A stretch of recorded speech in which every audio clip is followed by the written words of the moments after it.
अंतरिक्ष और पृथ्वी के बीच का संपूर्ण आकाश तथा सब दिशाएं एकमात्र आपसे ही परिपूर्ण हैं। आपके इस अलौकिक भयंकर रूप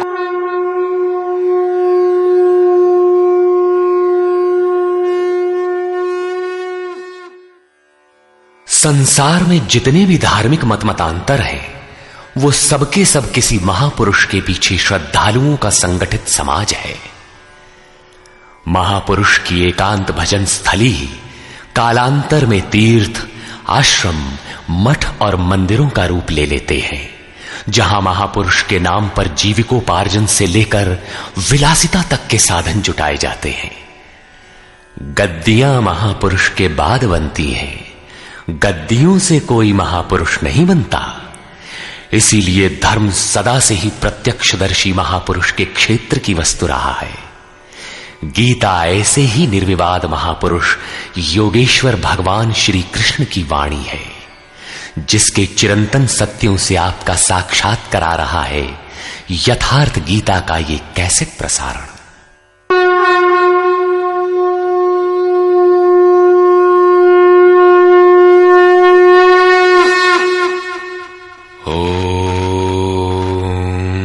श्री परमात्मने नमः। यथार्थ गीता, श्रीमद् भगवत गीता, अथैकादशो अध्यायः। गत अध्याय में योगेश्वर श्री कृष्ण ने अपनी प्रधान प्रधान विभूतियों का संक्षिप्त विवरण प्रस्तुत किया, किंतु अर्जुन को लगा कि उसने विस्तार से सुन लिया है। उसने कहा कि आपकी वाणी सुनने से मेरा सारा मोह नष्ट हो गया, अज्ञान नष्ट हो गया। आपने जो कहा उसे प्रत्यक्ष देखना चाहता हूं। सुनने और देखने में पश्चिम और पूर्व का अंतर है। चलकर देखने पर वस्तु स्थिति कुछ और ही होती है। अर्जुन ने उस रूप को देखा तो कांपने लगा, क्षमा याचना करने लगा। क्या ज्ञानी भयभीत होता है? उसे कोई जिज्ञासा रह जाती है? नहीं, बौद्धिक स्तर की जानकारी सदैव धूमिल रहती है। हां, वो यथार्थ जानकारी के लिए प्रेरणा अवश्य देती है। इसलिए अर्जुन ने निवेदन किया। अर्जुन उवाच,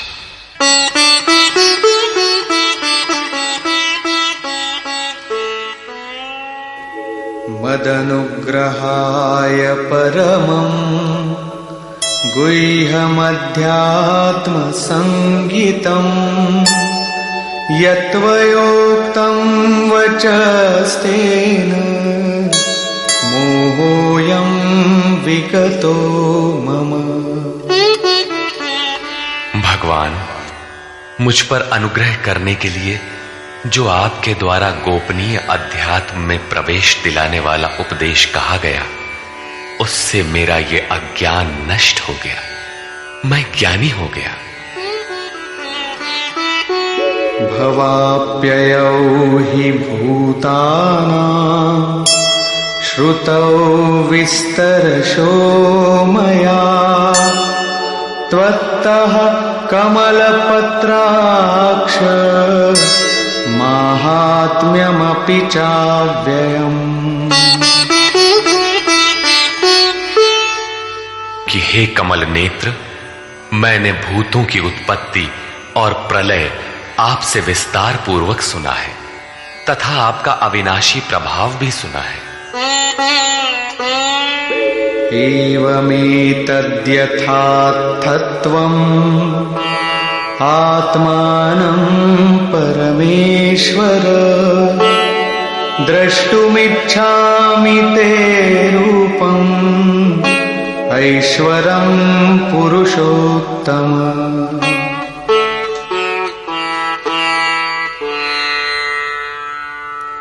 हे परमेश्वर, आप अपने को जैसा कहते हैं ये ठीक ऐसा ही है, इसमें कोई संदेह नहीं है, किंतु मैंने उसे केवल सुना है। अतः हे पुरुषोत्तम, उस ऐश्वर्य युक्त स्वरूप को मैं प्रत्यक्ष देखना चाहता हूं। मन्यसे यदि तच्छक्यं मया द्रष्टुमिति प्रभो योगेश्वर ततो मे त्वं दर्शयात्मानमव्ययम्। हे प्रभु, मेरे द्वारा आपका वो रूप देखा जाना संभव है। यदि आप ऐसा मानते हो तो योगेश्वर, आप अपने अविनाशी स्वरूप का मुझे दर्शन कराइए। इस पर योगेश्वर ने कोई प्रतिवाद नहीं किया, क्योंकि पहले भी वे स्थान स्थान पर कह आए हैं कि तू मेरा अनन्य भक्त और प्रिय सखा है। अतः बड़ी प्रसन्नता के साथ उन्होंने अपना स्वरूप दर्शाया। श्री भगवान उवाच। पश्य मे पार्थ रूपाणि शतशोऽथ सहस्रशः नानाविधानि दिव्यानि नानावर्णाकृतीनि च। पार्थ, मेरे सैकड़ों तथा हजारों नाना प्रकार के और नाना वर्ण तथा आकृति वाले दिव्य स्वरूप को देख।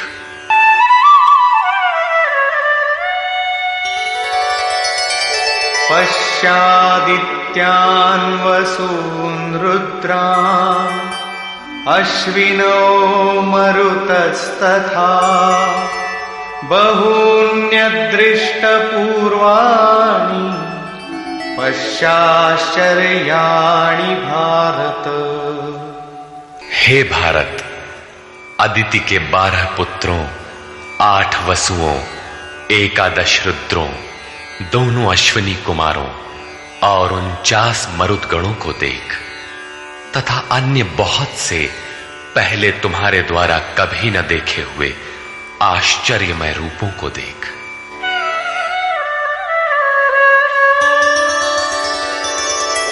इहैकस्थं जगत्कृत्स्नं पश्याद्य सचराचरम् मम देहे गुडाकेश यच्चान्यद्द्रष्टुमिच्छसि।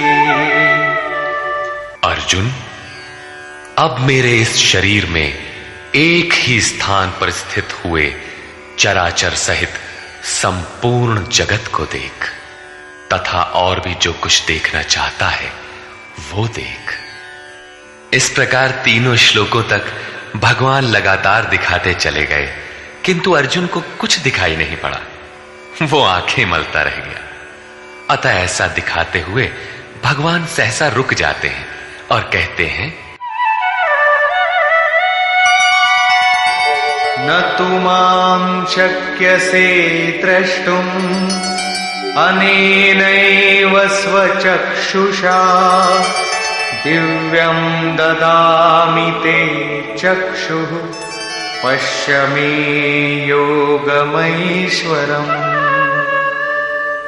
अर्जुन, तू मुझे अपने नेत्रों द्वारा अर्थात बौद्धिक दृष्टि द्वारा देखने में समर्थ नहीं है, इसलिए मैं तुझे दिव्य अर्थात अलौकिक दृष्टि देता हूं, जिससे तू मेरे प्रभाव और योग शक्ति को देख।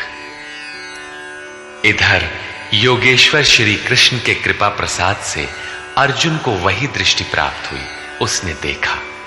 और उधर योगेश्वर व्यास के कृपा प्रसाद से वही दृष्टि संजय को मिली थी।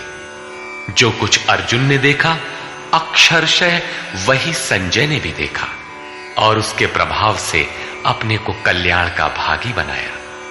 स्पष्ट है कि श्री कृष्ण एक योगी के समकक्ष है। संजय उवाच।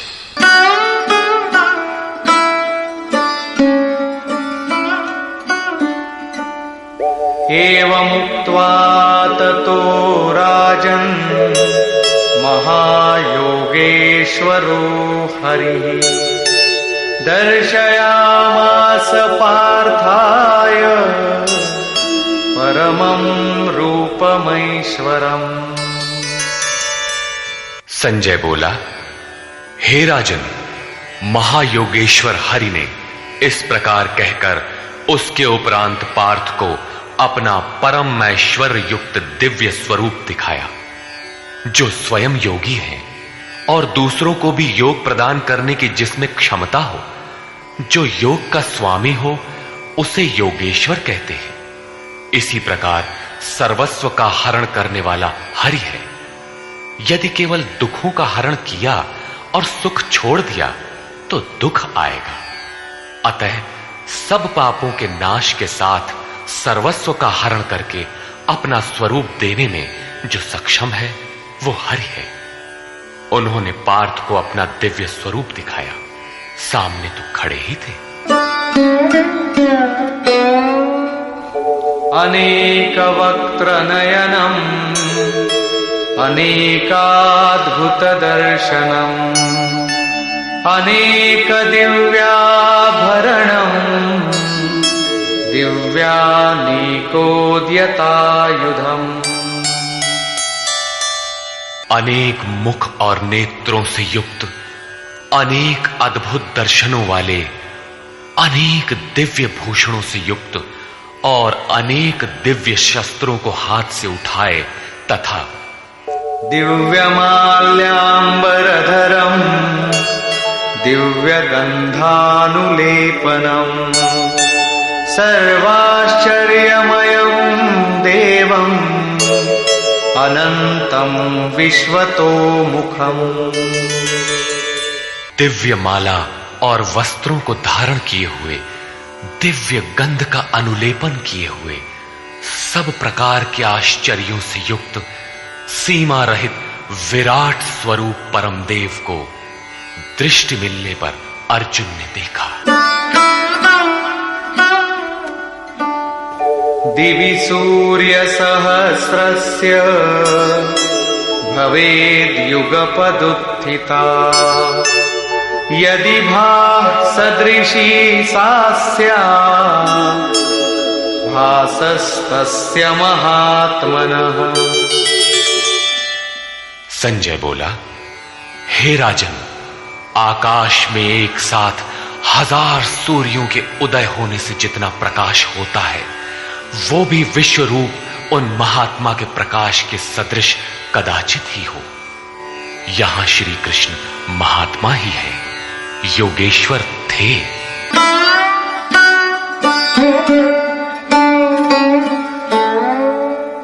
तत्रैकस्थं जगत्कृत्स्नं प्रविभक्तमनेकधा अपश्यद्देवदेवस्य शरीरे पांडवस्तदा।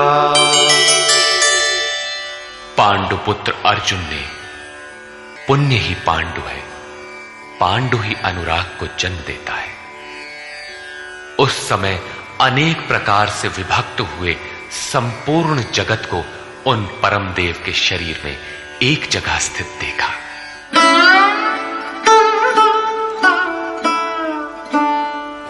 ततः स विस्मयाविष्टो हृष्टरोमा धनञ्जयः प्रणम्य शिरसा देवम् कृताञ्जलिरभाषत। इसके पश्चात आश्चर्य से युक्त हर्षित रोमों वाला वो अर्जुन परमात्मा देव को शिर से प्रणाम कर हाथ जोड़कर बोला। यहां अर्जुन ने अंतःकरण से नमन किया और कहा, अर्जुन उवाच,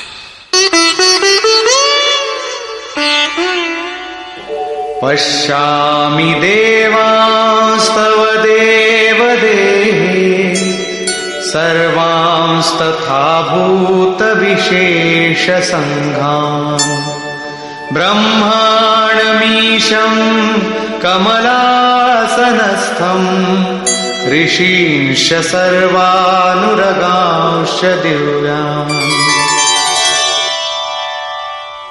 हे देव, आपके शरीर में मैं संपूर्ण देवों को तथा अनेक भूतों के समुदायों को, कमल के आसन पर बैठे हुए ब्रह्मा को, महादेव को, संपूर्ण ऋषियों को तथा दिव्य सर्पों को देखता हूं। यह प्रत्यक्ष दर्शन था, कोरी कल्पना नहीं। किंतु ऐसा तभी संभव है जब योगेश्वर पूर्णत्व प्राप्त महापुरुष हृदय से दृष्टि प्रदान करे। ये साधन गम्य है।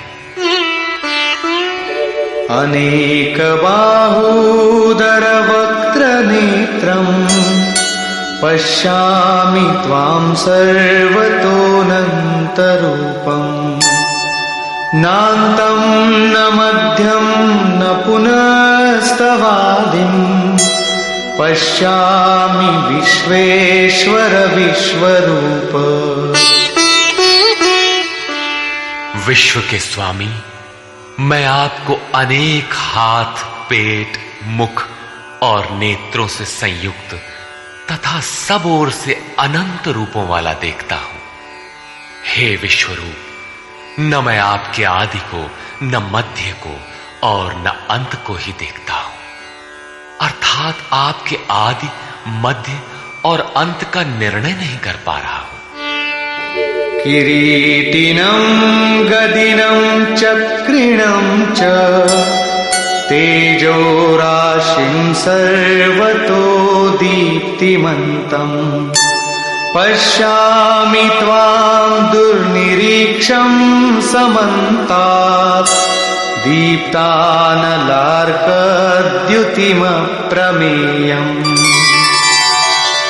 मैं आपको मुकुट युक्त, गदा युक्त, चक्र युक्त, सब ओर से प्रकाशमान तेज पुंज स्वरूप, प्रज्वलित अग्नि और सूर्य के सदृश, देखने में दुष्कर अर्थात कठिनाई से देखा जाने वाला और सब ओर से बुद्धि आदि से ग्रहण न हो सकने वाला अप्रमेय देखता हूं। इस प्रकार संपूर्ण इंद्रियों से पूर्णतया समर्पित होकर योगेश्वर श्री कृष्ण को इस रूप में देखकर अर्जुन उनकी स्तुति करने लगा। त्वमक्षरं परमं वेदितव्यम् त्वमस्य विश्वस्य परं निधानम् त्वमव्ययः शाश्वतधर्मगोप्ता सनातनस्त्वं पुरुषो मतो मे।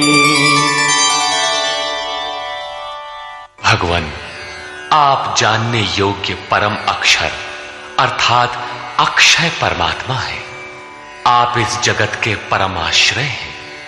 आप शाश्वत धर्म के रक्षक हैं तथा आप अविनाशी सनातन पुरुष हैं, ऐसा मेरा मत है।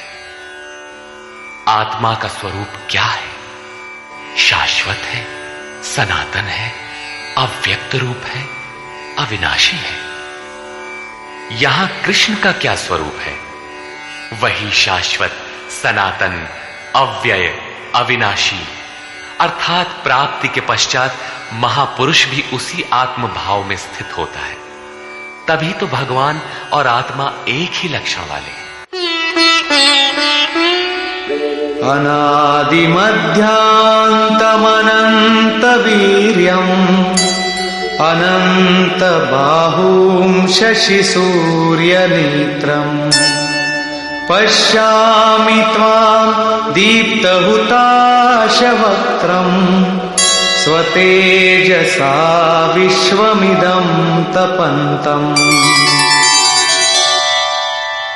हे परमात्मन, मैं आपको आदि, मध्य और अंत से रहित, अनंत सामर्थ्य से युक्त, अनंत हाथों वाला, चंद्रमा और सूर्य रूपी नेत्रों वाला तथा प्रज्वलित अग्नि रूपी मुख वाला तथा अपने तेज से इस जगत को तपाते हुए देखता हूं।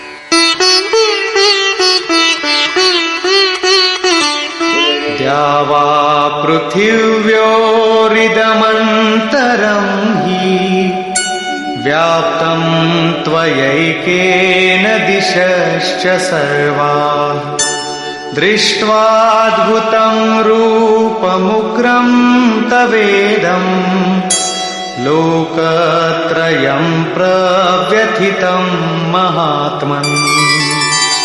हे महात्मन, अंतरिक्ष और पृथ्वी के बीच का संपूर्ण आकाश तथा सब दिशाएं एकमात्र आपसे ही परिपूर्ण है।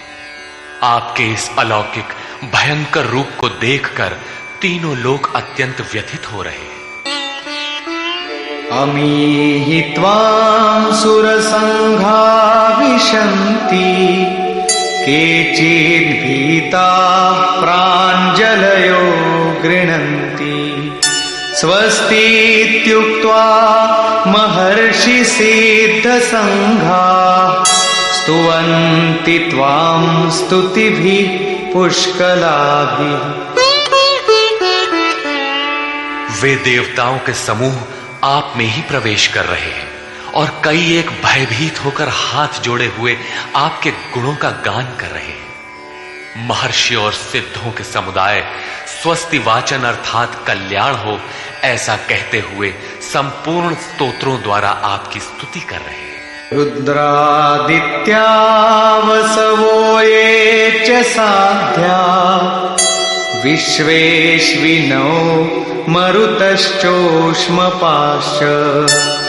गन्धर्वयक्षासुरसिद्धसंघा, वीक्षन्ते त्वां विस्मिताश्चैव सर्वे।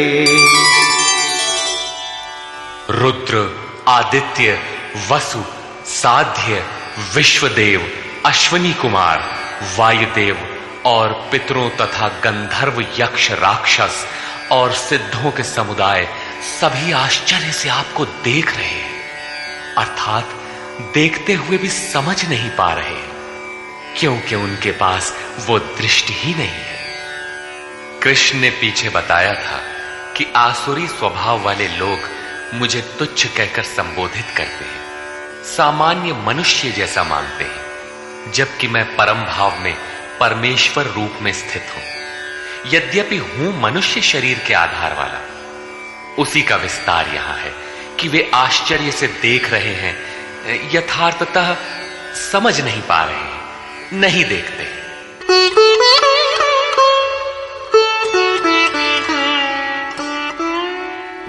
रूपं महत्ते बहुवक्त्र नेत्रम्, महाबाहो बहुबाहुरुपादम्।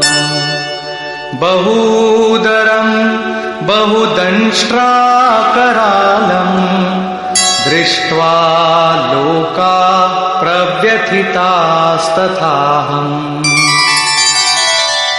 महाबाहो, कृष्ण महाबाहु है और अर्जुन है। प्रकृति से परे महान सत्ता में जिसका कार्य क्षेत्र हो वो महाबाहु है। कृष्ण महानता के क्षेत्र में पूर्ण है, अधिकतम सीमा में है। अर्जुन उसी की प्रवेशिका में है, मार्ग में है। मंजिल मार्ग का दूसरा छोर ही तो है। महाबाहु योगेश्वर, आपके बहुत मुख और नेत्रों वाले, बहुत हाथ, जंघा और पैरों वाले, बहुत उदरों वाले, अनेक विकराल दाढ़ों वाले महान रूप को देखकर सब लोग व्याकुल हो रहे हैं तथा मैं भी व्याकुल हो रहा हूं। अब अर्जुन को कुछ भय हो रहा है कि श्री कृष्ण इतने महान हैं।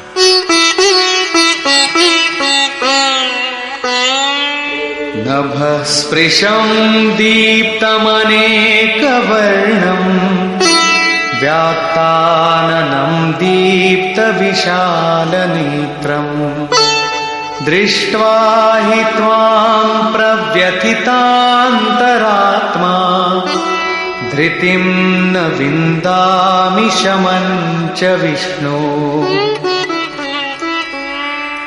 विश्व में सर्वत्र अणुरूप से व्याप्त हे विष्णु, आकाश को स्पर्श किए हुए प्रकाशमान अनेक रूपों से युक्त फैलाए हुए मुख और प्रकाशमान विशाल नेत्रों से युक्त आपको देखकर विशेष रूप से भयभीत अंतःकरण वाला मैं धैर्य और मन के समाधान रूपी शांति को नहीं पा रहा।